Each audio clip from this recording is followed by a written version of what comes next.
Hey, I'm Jamie Brett and welcome to Cerebration's YouTube channel.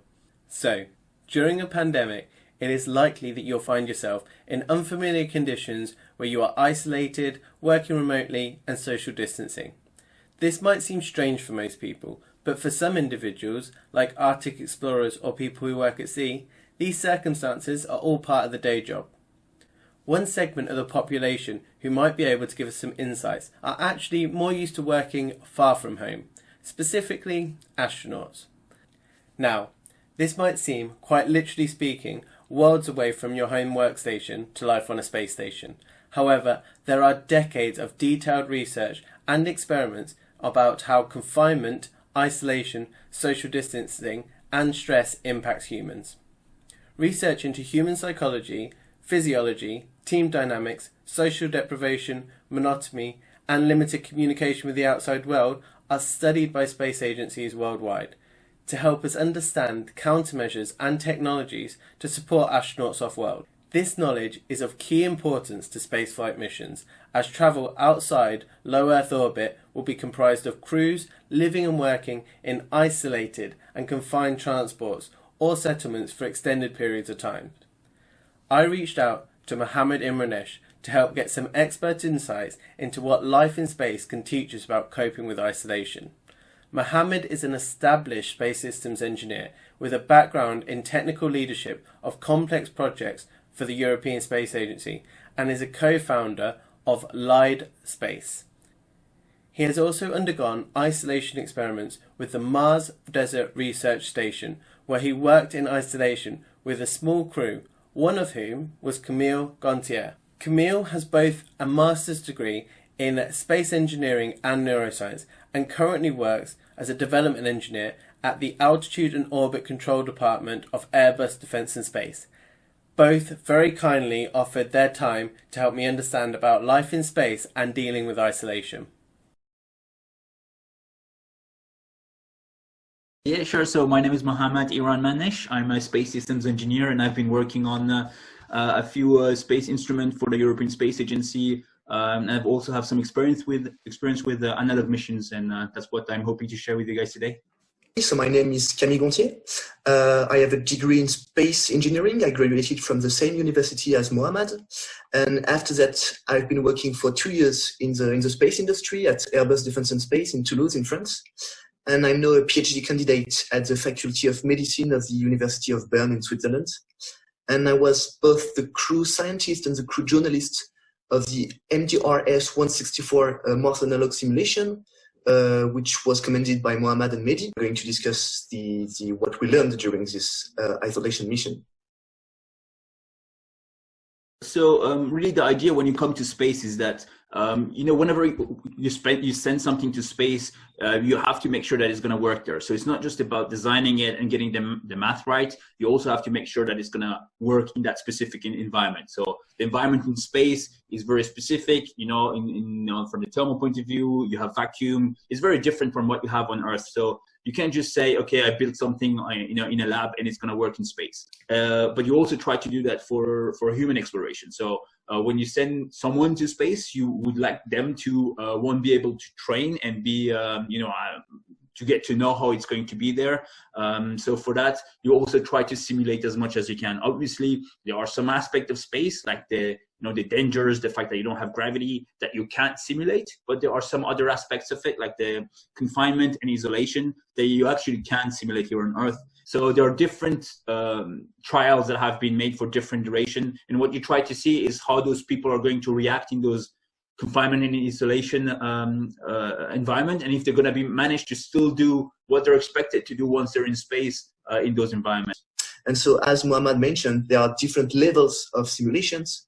So the different programs. So the most advanced programs in which the simulation is the most advanced are dedicated to test, for instance, the robots that are going to explore Mars or to be used for astronaut trainings. And the one we did was the Mars Desert Research Station, which is located in the desert of Utah.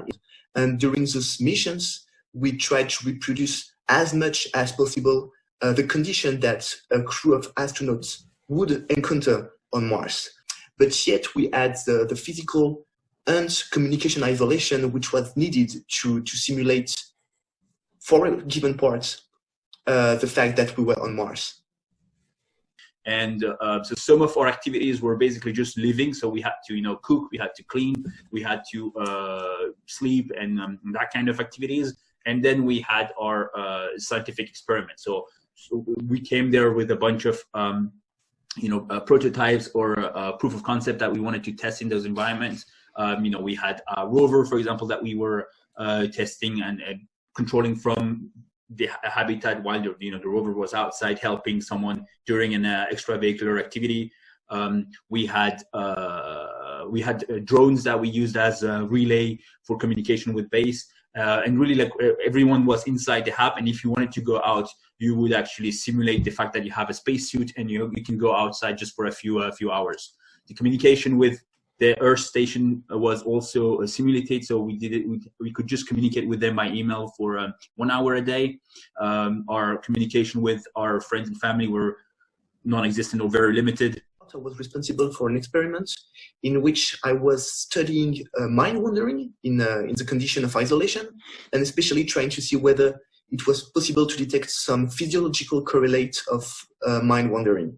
So basically, I was during each day of the simulation, I was wearing some electrocardiogram to study how my heart rate variability was affected by my physical condition and by the isolation.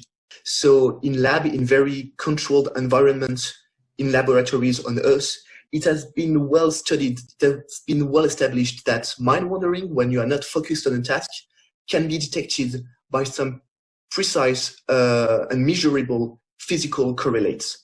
And one which is really interesting is an increase in the variability in the heart rate, an increase in the variability of the time between each beat of the cardiac muscles. So this is a phenomenon which has been detected and tested in very precise and controlled environments. But my point was to try to see whether we can still detect that, we can still reproduce these results not in the very comfortable and controlled environment of a lab, but using some in the isolation of a Mars analog simulation, for which the environment is not as friendly as the condition we can have in a lab, to see whether what has been proved to work theoretically could find some practical application for astronauts. And the main conclusion of my study is that it does not. Like the correlation which was found in lab is actually too weak to have some practical applications for real missions. We have at the moment astronauts on the ISS, but the ISS is, the missions there are up to 6 months and they're going to be with a crew. But at the same time, they're not that isolated. So the altitude at which the space station is moving in orbit around Earth is, around 450 kilometers, which is about, say, Manchester to London. So they're not that far from Earth from that, from purely distance point of view. They always have a direct line of communication with Earth. They have access to internet. They can watch the same shows that we do. So for the missions that we have now, and we need to have humans in space, they're, we're learning a lot about how they're doing this and how they're living in space, and we learn a lot about their the biology and the impact of being in a zero-G environment for a long period of time. But it's still not really sure about what would happen if we want to go further. For example, like going to the moon, it takes just a few days, but going to Mars, it's a mission that takes 6 months to get there, and then you want to stay there at least a couple months, and then 6 months to go back. So when you get to very longer period of time, okay, you need to know about what happens to the body, but it's also important to understand what happens to their mind. So it seems to be an extreme environment that is sustained for a very long period of time. So you could find some analogs on Earth, crews that are sent on warships, for example, or in submarines. They also stay isolated for a relatively long period of time. But it's still the aspect of you're actually going to be disconnected from Earth for a longer period of time. You're going to have it's so far away, Mars, that you even have a delay in communication. Like you can't have live conversation. As you send a message, it's going to take 20 minutes to get to Earth. So these aspects of it, of isolation, are just not understood because we don't have experience with it. So one way would be just let's do it and then we'll learn with the first cruise, or try to do these research first so that we can come up with strategies. Like if you look at the history of space exploration, for example, like we've already learned a lot. There were stories from times when, you know, the first time that they were sent people into space, they were giving them a lot of tasks to do. And there are some stories where, you know, the astronauts actually just couldn't keep up, and it impacted their productivity and their mood and the morale of the crew, and they started actually like fighting back against Earth and telling them, oh, stop giving us so much to do, or we need more free time. So those aspects were not planned. You know, when you're on Earth, you ask them, oh, are you happy with following these procedures? They're like, yeah, sure. But then once they're there and every single minute they need to be doing something, it impacts their morale as well. So thank you so much to Mohammed and Camille for their insights and time, and to the Mars Desert Research Crew 164 for the images and videos. This video is one in a series that is exploring about what life in space can teach us about coping with prolonged isolation. In this series, we'll be looking at what isolation experiments are and what we can learn from the research. How does isolation impact mental health? How the environment impacts people who are isolating and their mindsets. What is the impact of social distancing and loneliness on people who are isolated? Thank you so much for watching, and don't forget to like and subscribe if you've enjoyed this video.